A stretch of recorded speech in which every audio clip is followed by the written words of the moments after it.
আমরা দেখেছিলাম বিগত দিনে যারা ক্ষমতায় ছিল তারা এদেরকে মদত দিয়ে তাদেরকে পুষে তাদের কাছ থেকে চুঙ্গি আদায় করেছে, ঠিক কিনা বলেন? আর এই চুঙ্গি আদায় করতে দেওয়া যাবে?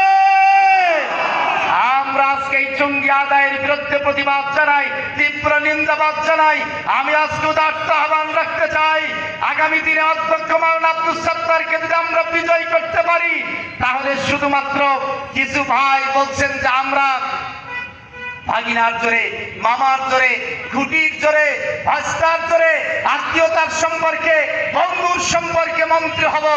আমি আজকে বলতে চাই, আমাদের জেলা আমির, উত্তর অঞ্চলের একজন যোগ্যতম জেলা আমির, যিনি এমপি নির্বাচন হলে মামার খেলার দোহাই দিয়ে নয়, যোগ্যতার বলেই এমপি হবে, ঠিক কিনা মন্ত্রী হবে। ভাইরা আমার, যোগ্যতার বলেই তিনি মন্ত্রী হবে।